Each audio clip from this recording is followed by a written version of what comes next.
Extreme Demons are the most popular type of levels in GD. Since 1.9, when Cataclysm drove Riot to complete Bubble Bath and the verification stories became so paramount to big players in the game, we have been fascinated by the prospect of how hard things can get in GD. And though most people believe the community is falling, the bar for difficulty is still being raised, evident by our newer rival Crimson Planet, the new #1 demon for sure. But have you ever stopped to ponder the question, what makes an Extreme Demon hard? It seems like a rhetorical question, but look at how GD has progressed over the last 3 years. What made Bloodbath hard is child's play to many players now, and difficulty in GD goes through waves of evolution.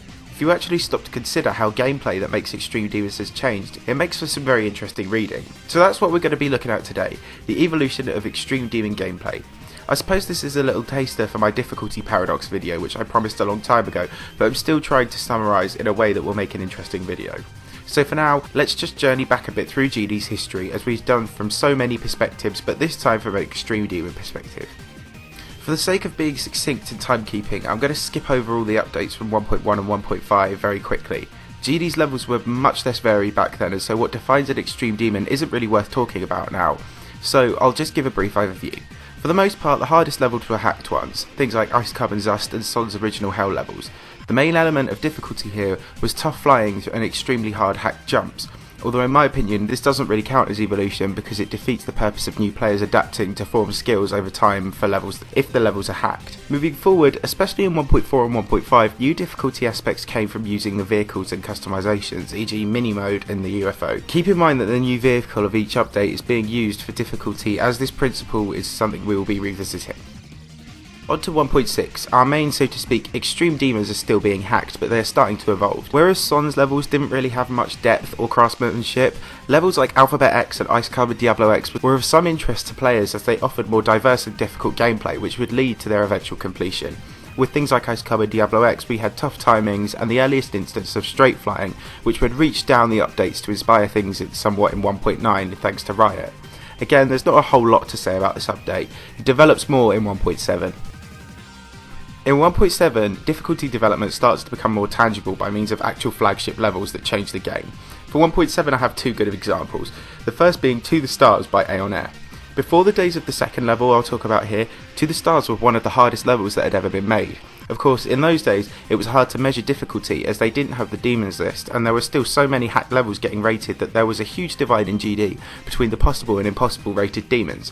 To the Stars made good use of all gameplay types available to it, including UFO, ship, ball parts and mini mode for all of these game modes, with one significant advantage: it used the newly implemented speed changes. With people not yet adapted to speed changes and such sped up and slowed down gameplay, To the Stars was a tough and frustrating level that still holds up above many easy 1.9 and 2.0 demons today. The second level to come in and change all of this was the infamous Deadly Clubstep by Neptune. This level was unfortunately hacked, but it still changed a lot of the GD landscape for extremely hard levels. It basically took all the principles To the Stars had, being gameplay changes, speed changes and the like, and refined this with Neptune's amazing style that was way ahead of his time.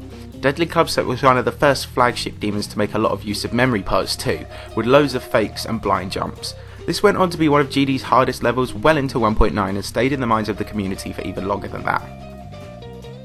1.8 was a quiet update with regards to flagship levels. Difficulty was evolving with the newly implemented game mode Dual Player, whereby the player had to control two cubes with the same actions.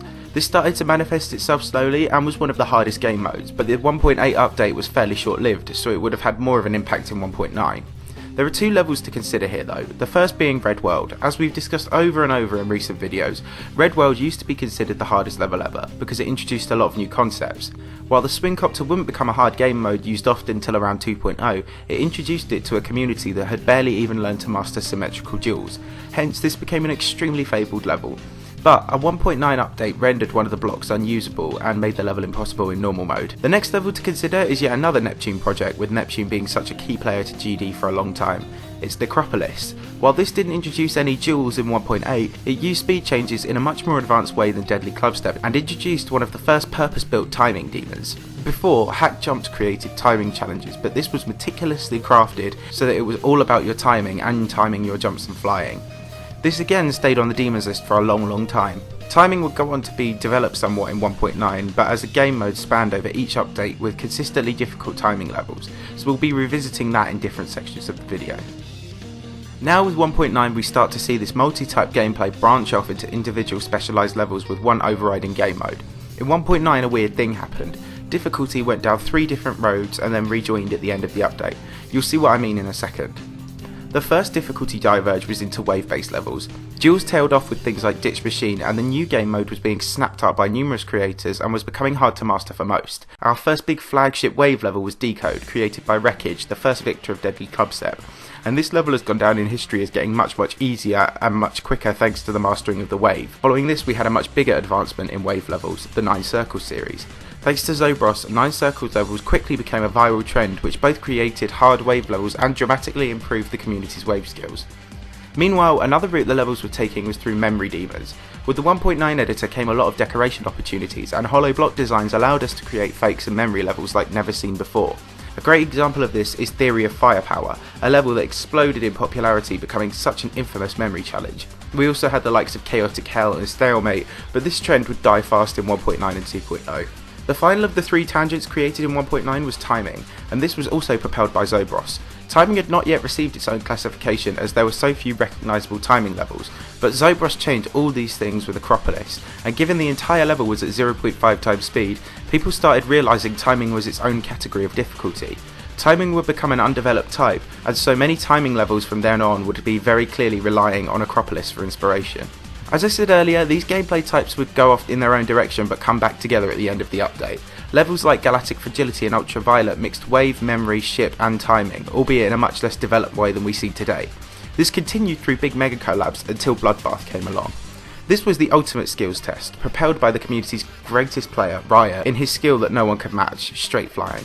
Bloodbath had all these features in many respects, timing, memory and speed challenges and duels and stuff, but it had a huge dose of straight flying on top of it. As 1.9 drew to a close, this was the main level type. Mixed gameplay but overwhelmingly ship oriented. Now we get into 2.0 and the update slowed down a lot, meaning evolution happened much faster within the update. For the early part of 2.0 things stayed relatively the same, levels mixed all types of gameplay for difficulty. The straight flying climate was also kept alive by the rise in 144Hz players developing a knack for the skill. Levels were fairly consistent but were beginning to get longer. We'd seen the number of XL demons creep up in 1.9, and so in 2.0 levels had to be extended to be disproportionately harder. Cue Yatagarasu. I know it's hard to imagine now, but with Yatagarasu no one had ever really thought of the idea of a 3-minute extreme demon before. Sonic Wave being 2 minutes and 20 seconds was long enough.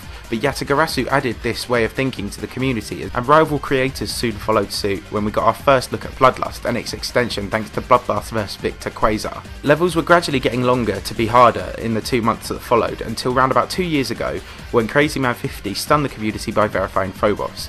Phobos was never really considered harder than Bloodbath until 2.1, but it brought something new to the table, inconsistency. Bloodbath was a hard level but incredibly consistent. Phobos on the other hand was, plain and simple, badly designed. But this poor design gave rise to an inconsistent levels trend. Levels no longer needed to be 3 minutes in order to compete with the big guns. Moving through the update we saw this again when a Thanatos was verified. Only half as long as Bloodbath, but for a time was considered to be harder because it was so much more inconsistent. I suppose you could call a Thanatos a timing demon, although timing demons were still very underdeveloped in 2.0. El Dorado was the only real new timing addition, well that and Acropolis, but these both heavily showed their inspiration from Acropolis. Blast CFB would eventually come along with Acropolis, and beyond that we got Hatred at the end of the update, now one of the hardest timing demons in the game. But during all of this, a new gameplay type rose up, Wave. Obviously, this wasn't a new vehicle, but the previously impossible wave levels finally became graspable to the community, and wave levels completely ousted straight fly levels. This first started with Sakupin Hell, which anchored to the top of the list for a fairly long time, but it was taken even further in November when Sunix made his name verifying Sonic Wave. This put wave levels at the top of the food chain, and we've only just really seen them shaken from the extreme demon landscape. Sonic Wave's verification nicely segues us into 2.1. Even though Yatagarasu was verified, it quickly was moved below Sonic Wave on the list for its nerfs. Instead, the community continued to get wave-based extreme demons, namely Bowser Vortex, as a refreshing step up in the Circle series to bring something nice and new to the table and initiate the next phase in the series for the community. During the time these levels reigned supreme at the top of the list, the Spider Mode and 4x speed portals were embraced. Hypersonic and Subsonic were two big flagship levels in this respect, and this was still during the era that being harder than Bloodbath was a big achievement, as Subsonic did this well. We also, on a lesser note, had Deception Dive, a mega collab that proved with its final 30% that 4x speed parts are still really difficult for the community. As was the case in 2.0, in 2.1 we had a rise in inconsistent demons, namely Erebus. Boldstep verified this, and its likes have never been seen before, a level so insanely inconsistent and frustrating that it went unbeaten for 3 months, at a time when Sonics and Wushi was steamrolling new extreme demons within a few days. This level continued being raised, first past Yatagarasu in June, and then again ahead of Sonic Wave in late summer. Consequentially, we got another one of these levels, Devil Vortex. Arguably not as hard, but even more luck-based and frustrating, and it had a lot of character being so good-looking despite how infuriating it was. It was thought by me and many others that these extreme inconsistent demons would become New Age timing demons, and to an extent they did, as timing began to grow as its own classification too. In mid 2.1 we got Black Blizzard, a level that was incredibly original but built on everything established by Zobros and Neptune with its own unique charm. During this period, we also saw the Hell series concluded by Stormfly, a series of timing demon rebirths of old Hell levels that we touched on at the beginning. This peaked in October with Plasma Pulse Finale, without a doubt the hardest timing demon of all time. This came fairly late on, but was the product of a growing climate of timing demons, especially when Hatred and the like were being raised up the list too. For the latter part of 2.1 moving into the present, we had the same changes we saw in 1.9. These different styles of gameplay have come back together to form multi-skilled mix of challenges, again because of mega collabs. Varied gameplay of all types and speeds is so common in mega collabs, as so many creators are building to different styles, and so while timing demons were manifesting themselves as the main feature, extreme demons of this description rose up. This is somewhat the case with Digital Descent, but I'm more talking about Gamma and Spatial Rend. All of these mega collabs have loads of staff and employ so many different types of gameplay that a verifying player needs a huge skill set to beat them. We've seen this phenomena occurring in GD, where mixed gameplay becomes the norm, then it branches out, and then it comes back together to make more mixed gameplay, but harder every time. So, with this pattern established and the old trends analysed, what can we expect for the future? Well, we could look to the biggest upcoming extreme demons like Innards and Orochi, and take into account their difficulty styles. It seems with Orochi we will have what happened with Yatagarasu. It will be drastically longer than other levels to be harder, but with harder gameplay. Also, on the same page, we can probably start to expect more 4-minute extreme demons, Ocular Miracle, Dreamless Wanderer, Orochi, etc.